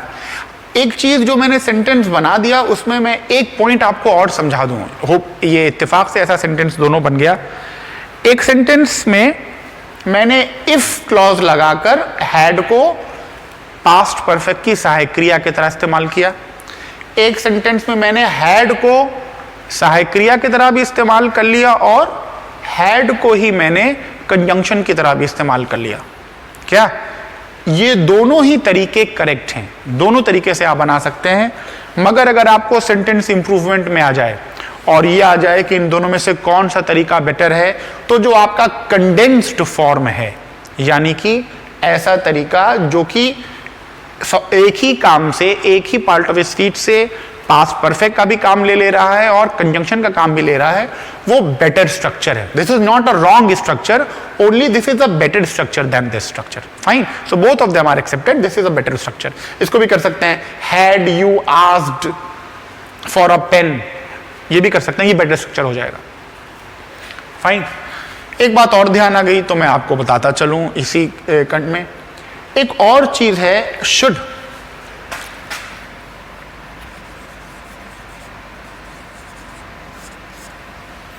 शुड मॉडल है, मगर शुड मॉडल का यूज भी एक कंडीशन में इफ का बदल हो सकता है, यानी कि शुड कंडीशनल सेंटेंस भी बना सकता है। मॉडल है, कंजंक्शन नहीं है, मगर ये कंजंक्शन की तरह यूज हो सकता है। किस मीनिंग में? यदि की मीनिंग में इफ का बदल होगा। केवल अगर आपको देखना है कि आपको यदि प्लस विनम्रता, हम्बलनेस,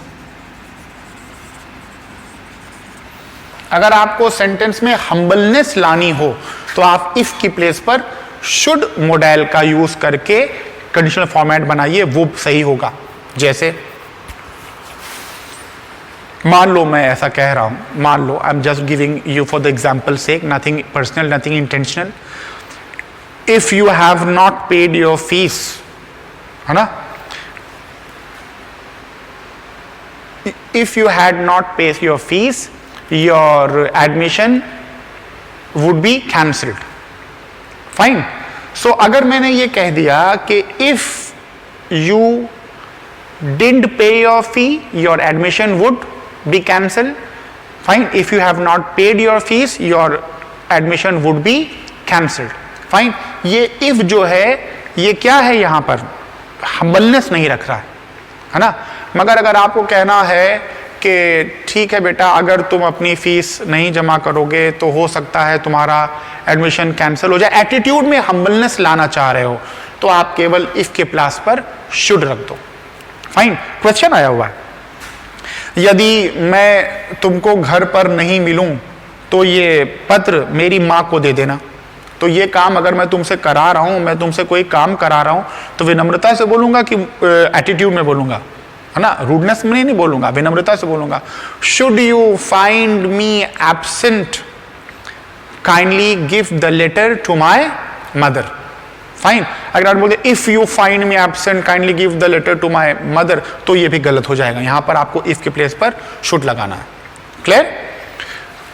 सो मैंने आपको सिंपल का ये फॉर्मेट बताया, ये फॉर्मेट बताया, ये वाला सिंपल पास्ट का वुड या शुड कम यूजेज में है। फ्यूचर का वाक्य हो, फ्यूचर का वाक्य हो मगर अनरियल हो, ये दोनों फ्यूचर के रियल वाक्य हैं, और फ्यूचर का वाक्य हो मगर unreal. Fine. If it rained tomorrow, future का वाक्य हो मगर अनरियल हो।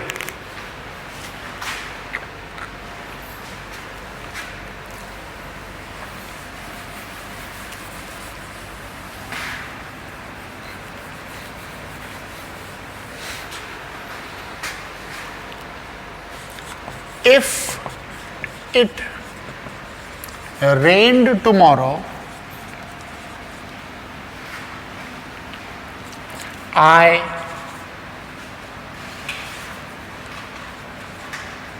would not come. अगर कल पानी बरसता तो मैं नहीं आता। आई थिंक क्लियर हो गया आपको। फाइन। ये वाला क्या था, अगर कल पानी बरसेगा तो मैं नहीं आऊंगा, ये काल्पनिक। तो फ्यूचर का वाक्य हो और काल्पनिक हो तो किसमें बनेगा, सिंपल पास्ट का वुड या शुड। फाइन। तो ये चार स्ट्रक्चर आपको ध्यान में देना है। इस चार स्ट्रक्चर को बहुत स्ट्रिक्टली फॉलो किया जाता है कंडीशनल सेंटेंस में। कंजंक्शन का ध्यान देना है, मैंने पहले लिख दिया था, if, had, unless, until, but, even when can pose a condition, even before can pose a conjunction, as soon as, fine, and many more, and many more, they can pose a condition. Fine. तो आपको देखना है कि अगर शर्त लग गई तो इन चारों में से कौन सा स्ट्रक्चर आपको फॉलो करना है, और स्ट्रक्चर का करेक्ट स्ट्रक्चर आपको छांटना होगा, है ना। तो हम लोग कॉम्प्लेक्स सेंटेंस में कंडीशनल कर लिए। अब कॉम्प्लेक्स सेंटेंस में ही लास्ट सेंटेंस बचा, और वो है सिंपल।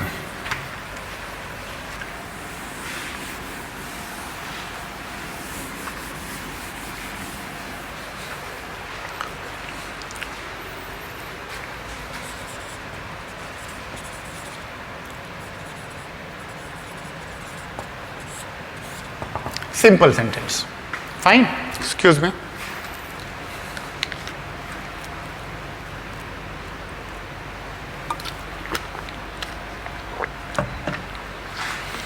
सीक्वेंस में क्या था, अगर मेन क्लॉज और सबऑर्डिनेट क्लॉज आपस में सीक्वेंस बना लें, एक कार्य पहले, दूसरा कार्य समाप्त होकर उसी श्रृंखला में उसके बाद तो जो कार्य पहले वो परफेक्ट, जो कार्य बाद में वो इंडेफिनिट। फ्यूचर वाले में ध्यान रखना है कि जो कार्य पहले वो फ्यूचर परफेक्ट, बाद वाला प्रेजेंट इंडेफिनिट।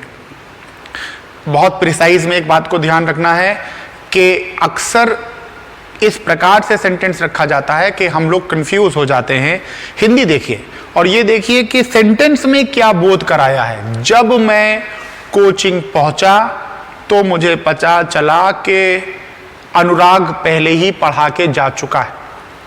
इसका मतलब कि आपके पहुंचने का कार्य पहले हुआ है कि अनुराग के पढ़ा के जाने का कार्य पहले हुआ है। सबने अलग अलग आंसर दिया होगा। आपके पहुंचने का कार्य पहले हुआ। जब मैं पहुंचा तो मुझे पता चला, इसका मतलब क्या हुआ कि जब आप पहुंचे हैं और पता चलने वाला कार्य, आई एम सॉरी, अनुराग के जाने वाला नहीं, पता चलने वाला कार्य आपके पहुंचने के बाद आपको हुआ है। तो इस बात का आप ख्याल रखिएगा और फॉर्मेट ध्यान रखिएगा। कंडीशनल सेंटेंस में आपको देखना है इफ, हैड, अनलेस, अनटिल, और भी चीजें कंडीशन लगा सकती हैं कंजंक्शन को। आपको मीनिंग पर भी देखना है कि क्या कर रहा है और फिर चूज करना है कि चारों में से किस फॉर्मेट में आपको जाना है।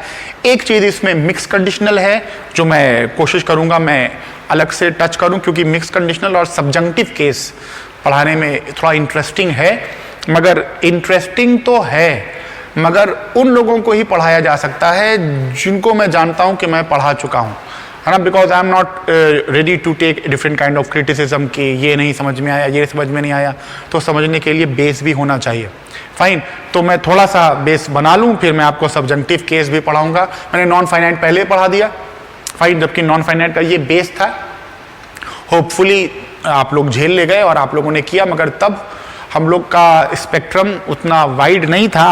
अब ज़्यादातर बच्चे जुड़े हैं। जो बच्चे दिशा के नहीं हैं और जुड़े हैं, आई एम वेरी हैप्पी। आप लोग जुड़िए बच्चों, लॉकडाउन का टाइम है, जिसको जितना हो। But you have to understand the position of the teacher also, that is also working under stress, और वो बहुत हेक्टिक में क्लासेस चल रही है। फाइन, हम लोग आ गए सिंपल सेंटेंस में। तो फिर अगर मेन क्लॉज और सबऑर्डिनेट क्लॉज ना ही शर्त लगाए,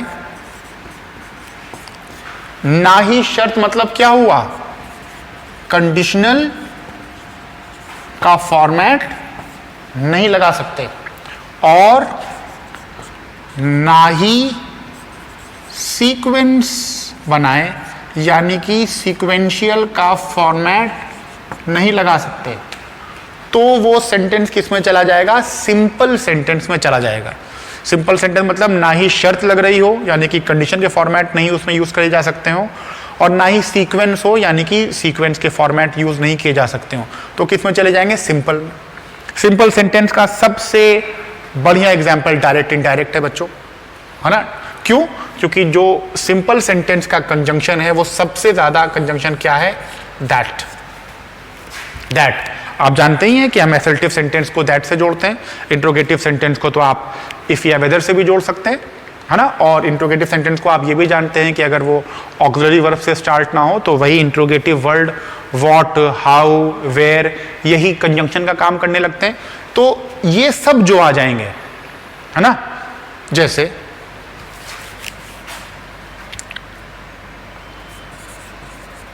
Ram said, comma, I am a good boy.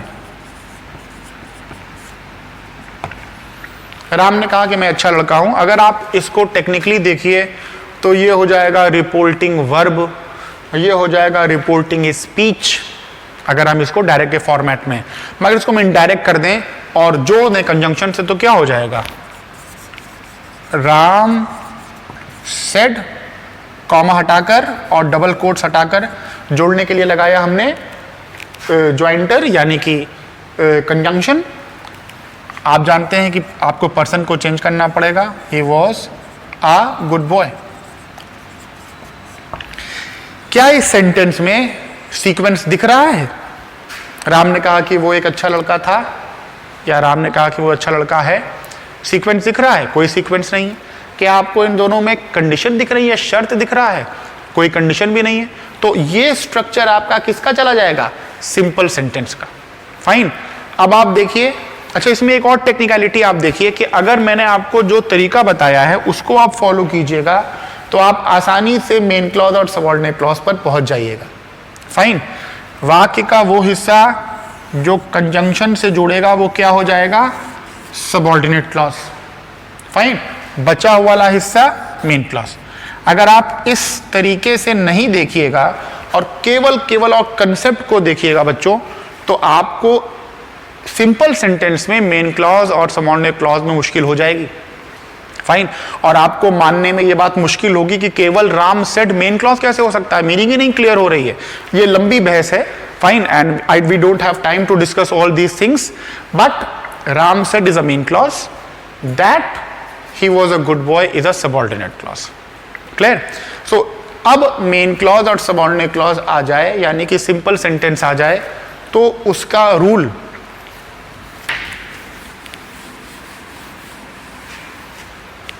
पहला रूल और जो इसका मास्टर रूल है वो क्या है कि अगर main clause is in past tense, the subordinate clause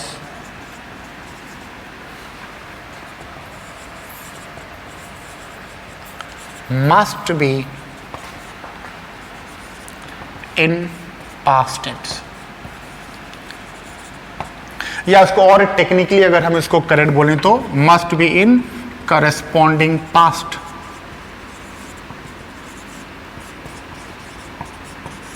ये इसका सबसे इंपॉर्टेंट नियम है। अगर मेन क्लॉज पास्ट में है तो उसके सबऑर्डिनेट क्लॉज को पास्ट में ही कर दीजिएगा। देखिए मैंने अभी क्या किया, एम को वॉस किया कि नहीं किया, प्रेजेंट को पास्ट कर दिया। आई विल कम का क्या कर देंगे, आई वुड कम, शैल का शुड, कैन का कुड, मे का माइट। फाइन। अगर मेन क्लॉज पास्ट में है तो आपको सबऑर्डिनेट क्लॉज को पास्ट में करना अनिवार्य है। फाइन। और आप इस कंसेप्ट पर बहुत क्वेश्चन मिलेगा आपको, बहुत क्वेश्चन है ना। वी ईट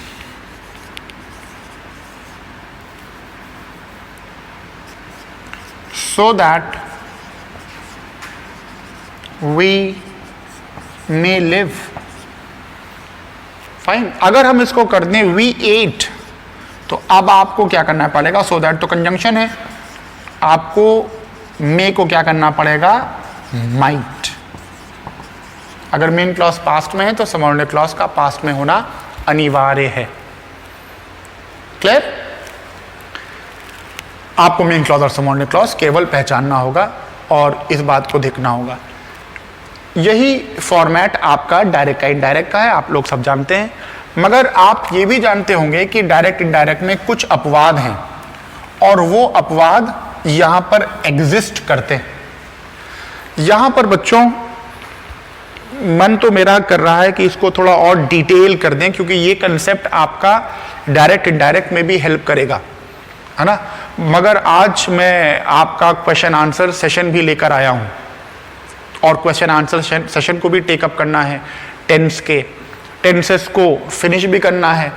और अभी भी हम लोग मार्जिन पर पहुंच चुके हैं। Almost half an hour has passed, I am sorry, almost an hour have passed, so that is a problem. So मैं अभी सर से डिस्कस करता हूं और फिर बताता हूं कि क्या करें। सर इसको टॉपिक को कंटिन्यू करेंगे, क्वेश्चन आंसर सेशन को लें, क्वेश्चन आंसर सेशन छोड़ दें नेक्स्ट टाइम के लिए। चलिए मैं क्योंकि इस सेशन को और थोड़ा सा डिटेल करना चाह रहा हूं तो मैं इस सेशन को कंटिन्यू कर रहा हूं। फाइन। और मैं क्वेश्चन आंसर सेशन को फिर अगले टाइम पे कर दूंगा। और जो क्वेश्चंस हैं बच्चों के वो मेरे पास हैं ही। इंटरैक्टिव सेशन जो बच्चों का है उसमें वो अपने क्वेश्चन पूछ सकते हैं। और जिस भी स्टूडेंट को प्रॉब्लम है वो मुझको इस एवी में अपने क्वेश्चंस को भी भेज देगा, जो कमेंट वाला सेक्शन है, but only the question. I don't want to see any stupid comments from you. If there would be stupid comments I won't be taking entertaining your questions at all. Fine. मुझसे पूछिए, call मी, आपसे call करने में डर लगता है और आप रिकॉर्ड करके भेज दीजिए and so on and so forth. मगर मैं वो क्वेश्चन बच्चे का ले लूंगा क्योंकि he was very desperate to ask that question. मैं इतने बात को अपने पहले खत्म कर दूं। So main clause is in past tense, the subordinate clause must be in past. Fine बेटा, इसका कुछ एक्सेप्शंस हैं, मगर इसके एक्सेप्शंस में कुछ कंफ्यूजिंग एरिया है और इसलिए उन एरिया को मैं थोड़ा सा डिटेल आउट करना चाह रहा हूं. And that is why I have taken permission from Akhil sir, because the time to make the AV is for only an hour. Fine, because it becomes very difficult for the students to download because they don't have that much of data also, and sometimes the connectivity is not also very good. पहला exception है universal truth का.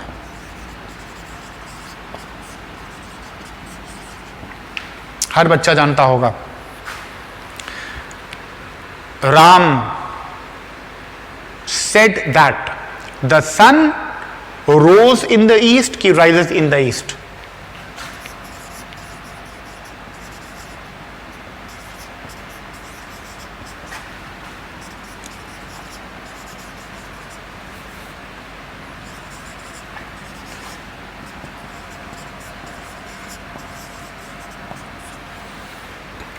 Fine, error है, 100% error है. और यहां पर क्या करना चाहिए, राइजेस इन द ईस्ट.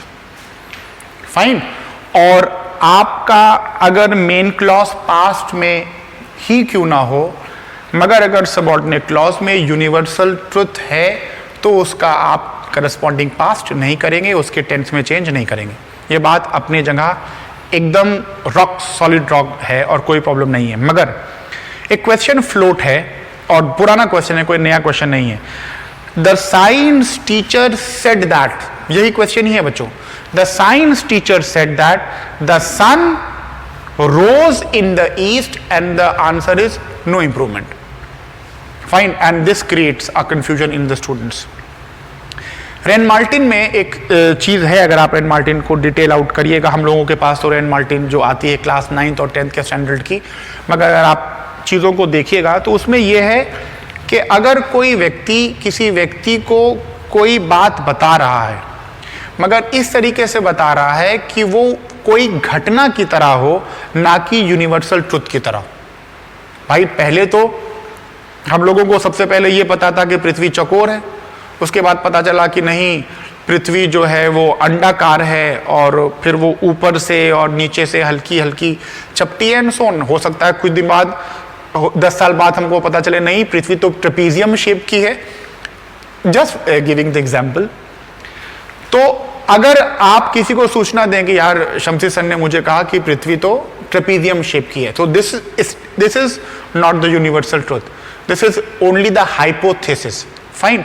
तो अगर आप ये साबित कर ले जाएं कि कोई चीज, कोई व्यक्ति किसी को बता रहा है, वो मगर यूनिवर्सल ट्रुथ के लेवल पे नहीं है अभी, और केवल घटना की अता बता रहा है, जैसे राम को कल सांप ने काटा, है ना, Ram was bitten by a snake, कि Ram beat a snake, Ram beat a snake, Ram was bitten by a snake.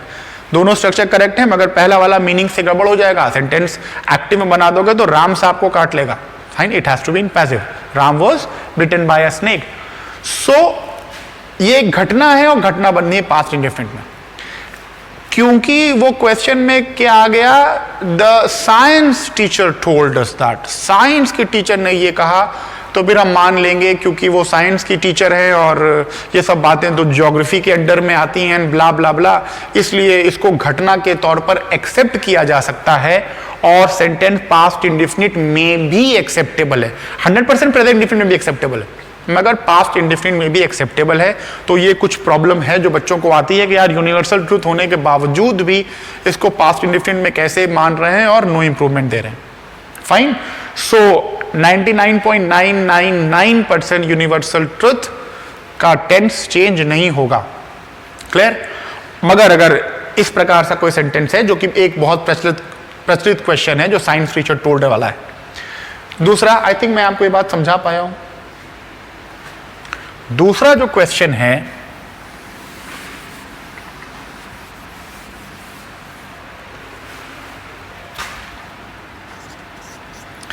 वो है हैबिचुअल एक्शन.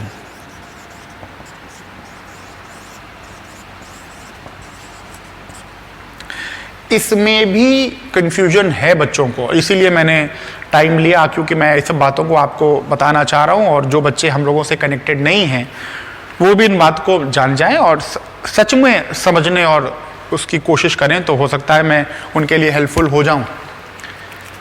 हैबिचुअल एक्शन बच्चों, अगर आप ये कहिए कि sun rises in the east, तो एक प्रकार की ये सूरज की आदत भी तो है। सूरज का हैबिचुअल एक्शन है कि सूरज पूरब से उगता है, फाइन। मगर अगर किसी पर्सनल व्यक्ति का हैबिचुअल एक्शन हो, पर्सनल है ना, व्यक्ति विशेष का हैबिचुअल एक्शन हो, तो उसका करस्पॉन्डिंग पास्ट कर दिया जाना बेहतर है, फाइन। वो जो हैबिचुअल एक्शन वो यूनिवर्सल ट्रुथ के लेवल पर अगर जाएगा तो आप उसका करस्पॉन्डिंग पास्ट नहीं करना चाहिए। For example, Ram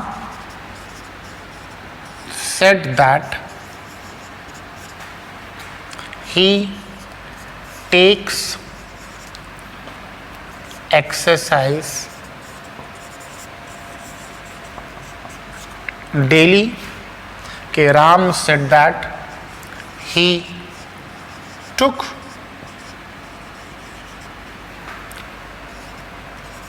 exercise daily. कौन सा करेक्ट है?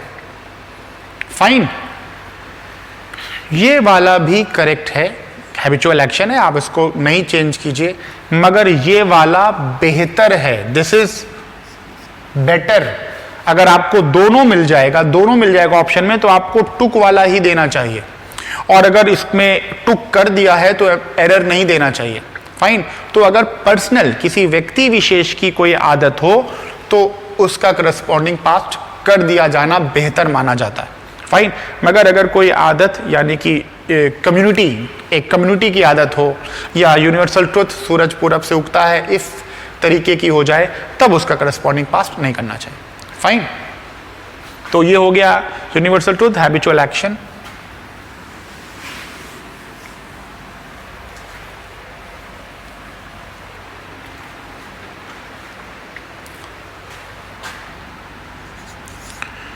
quotations,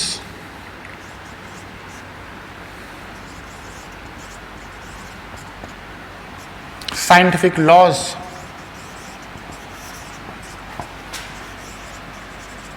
mathematical formula,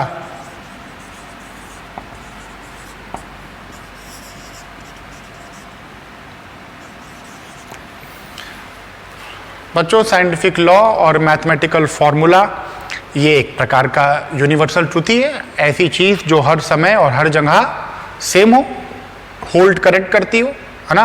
hypotenuse square is equal to side square plus base square, every action has equal and opposite reaction, fine. And any scientific law अगर आप बोलिएगा तो वो एक प्रकार का हैबिचुअल एक्शन ही है, मैथमेटिकल फॉर्मूला हैबिचुअल एक्शन ही है, तो वो इसी के अंडर में ही यूनिवर्सल ट्रुथ ही है, तो इसी के अंडर में कवर हो जाएगा। कोटेशन, कोई कोटेशन हो तो उसका भी करस्पॉन्डिंग पास्ट नहीं करते, फाइन।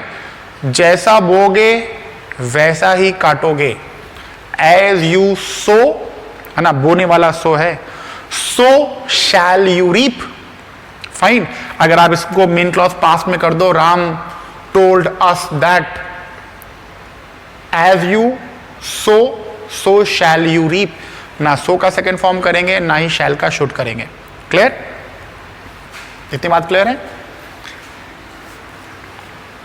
ये एक्सेप्शन, ये 3 एक्सेप्शन और इसमें जो चीजें हैं आई थिंक आपने नोट कर लिया होगा।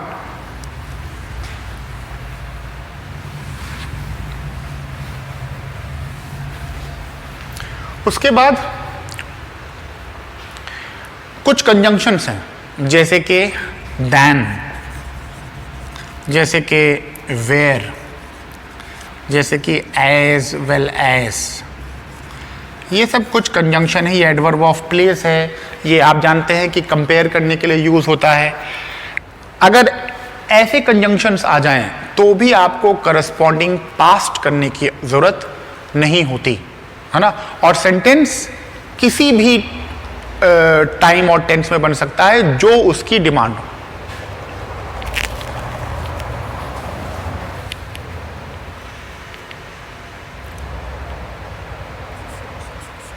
My teacher loved me more than he loves his son. Accepted है, loved his son, एक्सेप्टेड है. फाइन. तो अगर ऐसा आ जाए तो भी करस्पॉन्डिंग पास्ट करने की जरूरत नहीं होती है ना. और उसके बाद मैं थोड़ा जल्दी करने की कोशिश कर रहा हूं, मगर बहुत बेसिक पॉइंट्स हैं इसलिए कोई प्रॉब्लम नहीं है. और उसके बाद आप ये जानते ही हैं कि अगर आपका मेन क्लॉज इस सिंपल सेंटेंस में बच्चों हम लोग पढ़ लें, मेन क्लॉज प्रेजेंट या फ्यूचर टेंस में है, मेन क्लॉज प्रेजेंट या फ्यूचर टेंस में है, तो भी आपको सबऑर्डिनेट क्लॉज के टाइम और टेंस में कोई भी चेंज करने की जरूरत नहीं होती है, एज सच रख देना पड़ता है. फाइन. तो रूल केवल क्या है, अगर मेन क्लॉज पास्ट में है तो आपको करस्पॉन्डिंग पास्ट को करना, सबऑर्डिनेट क्लॉज को करस्पॉन्डिंग पास्ट करना अनिवार्य है और अपवाद के साथ. क्लियर. जो लास्ट स्ट्रक्चर है उसमें कुछ पढ़ाना नहीं है, केवल लास्ट स्ट्रक्चर में आपको प्रैक्टिस कराना है. अगर आप टीचर के गाइडेंस में प्रैक्टिस करें तो बहुत ही अच्छा है. क्वेश्चंस आप मुझसे पुटअप कीजिएगा, you can go through any kind of question of tenses, और आप क्वेश्चन अपने इंटरेक्टिव सेशन में पूछिएगा तो मैं आपको हेल्प करूंगा. कॉम्प्लेक्स सेंटेंस या कॉम्प्लेक्स कंपाउंड, कंपाउंड कॉम्प्लेक्स या कॉम्प्लेक्स कंपाउंड. अगर एक सेंटेंस में एक से अधिक, more than one main clause आ रहा हो और more than one subordinate clause भी आ रहा हो, फाइन, तो वो क्या कहलाएगा, कंपाउंड कॉम्प्लेक्स और कॉम्प्लेक्स कंपाउंड. प्रैक्टिकल एस्पेक्ट में कंपाउंड कॉम्प्लेक्स सेंटेंस बनाना अच्छा नहीं माना जाता, क्योंकि सेंटेंस बड़ा लंबा हो जाएगा. कंजंक्शन से जोड़ते जोड़ते आप जोड़ते रहिएगा और फिर जिस आदमी से आप बात कर रहे हैं आप उतना इफेक्टिवली कम्युनिकेट नहीं कर पाइएगा. बेटर क्या है कि सेंटेंस खत्म करके दूसरा सेंटेंस हम बोलें. फाइन. एक ही कंजंक्शन में वेयर और हुज और दैट और व्हेन और लगाते लगाते बोलते चले जाइए. मगर आपके अंडरस्टैंडिंग ऑफ ग्रामर को चेक करने के लिए कंपाउंड कॉम्प्लेक्स या कॉम्प्लेक्स कंपाउंड सेंटेंस देते. इसमें कोई नया रूल नहीं है. आपको देखना है कि जब कंपाउंड सेंटेंस आ रहे हैं तो आपको कंपाउंड सेंटेंस के नियमों को लगाना है, जब कॉम्प्लेक्स सेंटेंस आ रहे हैं तो आपको कॉम्प्लेक्स सेंटेंस के नियमों को लगाना है. That means you should be in the position to segregate distinct. ये मेन क्लॉज है, इतना उसका सबऑर्डिनेट क्लॉज है, सबऑर्डिनेट क्लॉज में ये हिस्सा मेन क्लॉज और सबऑर्डिनेट क्लॉज एक और है, and so on and so forth. Fine. तो आपको उन चीजों को अलग अलग करके जो जैसा रूल जा रहा है वहां पर वो लगाना पड़ेगा. So there is no new rule to it, only you have to be very careful कि कौन सा हिस्सा कंपाउंड है, कौन सा हिस्सा कॉम्प्लेक्स है, कौन किसका सबऑर्डिनेट क्लॉज है, कौन किसका मेन है. जो नियम आपने पढ़े हैं वही नियम लगाए जाते हैं. Fine. So this is what we need to take up in your classes. Hopefully आपको समझ में आया होगा. हाँ, मुझे याद नहीं आ रहा है, मगर मैं जल्दी से एक क्वेश्चन को देखता हूँ. वो जो बच्चा मुझसे पूछ रहा था मैं उसको टेकअप करना ही चाहता हूँ, और मैं उस क्वेश्चन को टेकअप करूँ उसके बाद मैं आपको बताऊँ. टाइम ज़्यादा है, मैं आपको ऐसे बता रहा हूं. मुझे याद है मोटा मोटा वो क्वेश्चन क्या था कि अगर किसी सेंटेंस में लास्ट नाइट आ जाए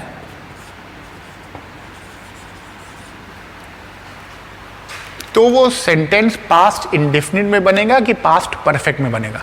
फाइन. और मैं इसके अतिरिक्त भी आपको कुछ बताना चाहता हूं. फाइन. बेटा, नाइट के साथ आ रहा है ना. लास्ट जो है वो एडवर्ब ऑफ टाइम भी है और लास्ट जो है वो एडजेक्टिव भी है.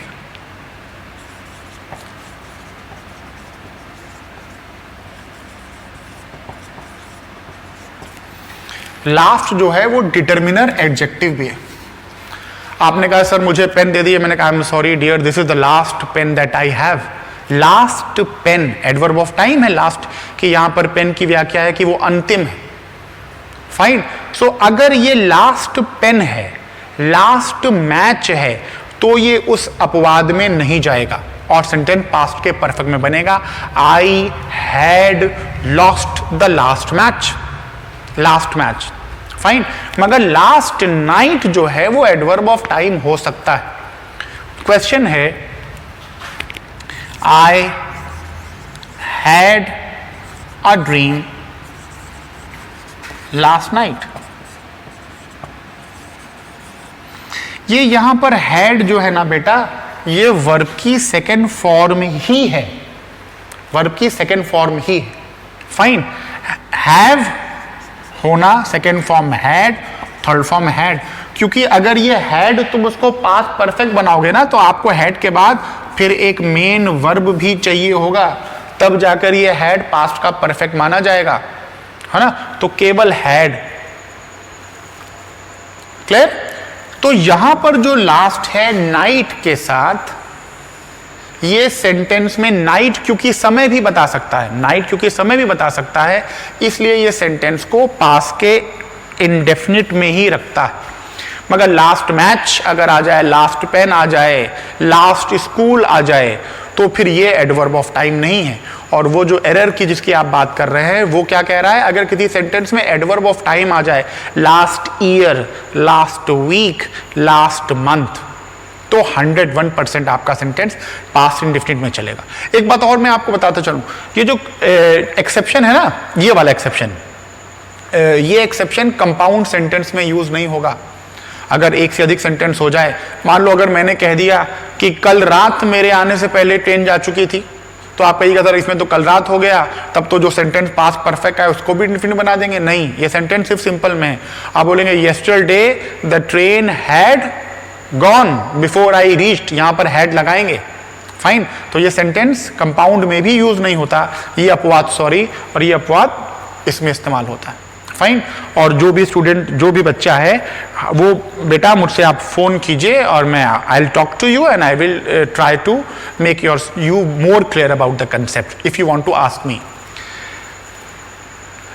We are beyond the time, but I will take few questions जो आप लोगों ने मुझको भेजे हैं, और मैंने 120 बैच के बच्चों को क्वेश्चन, 120 प्लस, जो दिशा के 120 प्लस बैच के स्टूडेंट्स हैं, मैंने उनसे कहा था कि बच्चों आप अपने क्वेश्चंस को भेजिए जो टाइम एंड टेंस पे आपको कंफ्यूजन लग रहा है, और मैं उन क्वेश्चंस को आपके बता दूंगा। मैं आते time when I was coming around 2 or 3 o'clock, I just had a glimpse of the questions. तो मैंने उस क्वेश्चंस को देखा, तो क्योंकि अच्छे बच्चे हैं, जाहिर सी बात है, दिशा के स्टूडेंट हैं, 120 प्लस हैं, तो उनके क्वेश्चन का स्टैंडर्ड बहुत अच्छा है। क्योंकि क्वेश्चन का स्टैंडर्ड उनका बहुत अच्छा है, इसलिए मेरा मन उनको सॉल्व कराने को कर रहा है। मैं सीक्वेंस से सारे क्वेश्चन आप लोगों के सॉल्व कराऊंगा बच्चों, मगर मैं देखूं कि मैं कितने क्वेश्चन अभी करा पाता हूं। पहला क्वेश्चन मैं देख रहा हूं वो दुर्गेश का है। It is 10 years since I have began, I'm sorry, I have begun living here.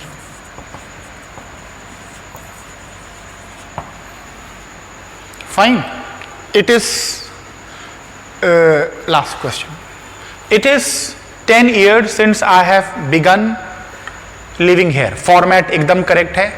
पहले स्टेज को क्रॉस कर रहा है, दूसरे स्टेज को क्रॉस कर रहा है, जाहिर सी बात है तीसरे स्टेज में है, क्योंकि सेंटेंस जो है ये कॉम्प्लेक्स है। मगर आई एम सॉरी, सेंटेंस जो है वो कंपाउंड है। मगर आप देखिए, ये जो बच्चा कंफ्यूज हो रहा है वो सिंस पे कंफ्यूज हो रहा है, और वो कह रहा है कि आपने तो पढ़ाया है कि सिंस अगर लग जाए तो सेंटेंस परफेक्ट में बनना चाहिए। 100% सिंस लग जाए तो परफेक्ट में बनना चाहिए, मगर ये सिंस इस बिगिन लिविंग हेयर की व्याख्या नहीं कर रहा है, ये इट इज 10 years की व्याख्या कर रहा है। क्या इस वाले सेंटेंस में कोई मेन वर्ब है ना? अगर हम इसमें मेन वर्ब ले आए तो हमको क्या करना पड़ेगा? It has been 10 years। अगर हम मेन वर्ब ले आए तो हमको इसको परफेक्ट या परफेक्ट कंटिन्यूअस में बनाना ही पड़ जाएगा, फाइन। मगर जब आपका एक हिस्सा प्रेजेंट के परफेक्ट में बनता है, प्रेजेंट के परफेक्ट में बनता है, तो जो दूसरा हिस्सा है जो कि समाप्त हुआ है वो हमेशा पास के इंडेफिनिट में ही होगा, क्योंकि जो समन्वय है ना, कोऑर्डिनेशन है, वो हमेशा प्रेजेंट परफेक्ट का कोऑर्डिनेशन प्रेजेंट परफेक्ट से नहीं हो सकता, प्रेजेंट परफेक्ट का कोऑर्डिनेशन पास्ट परफेक्ट से नहीं हो सकता। अगर एक कार्य समाप्त हुआ है, दूसरा कार्य प्रेजेंट में पूर्ण हुआ है, तो दूसरा वाला कार्य हमेशा सेकेंड फॉर्म में होगा।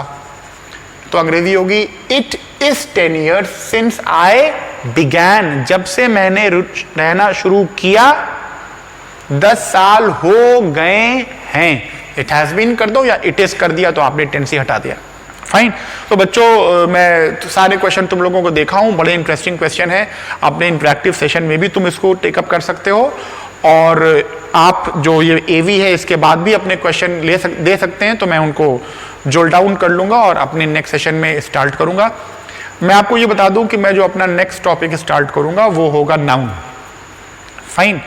और मैं अगर आप लोग इसके अलावा कोई टॉपिक जानना चाह रहे हैं या टेकअप करना चाह रहे हैं तो आप कमेंट में बोल सकते हैं, मैं देखूंगा, उसके बाद मैं डिसाइड करूंगा कि आप क्या करना है, फाइन। और बच्चों हम लोग बहुत रेगुलर पढ़ा रहे हैं, बहुत रेगुलर कर रहे हैं, so don't be so much rude to the teachers that they are going slow and they are not teaching as apt as the other teachers are, fine. Everybody is trying his level best, fine. So thank you very much.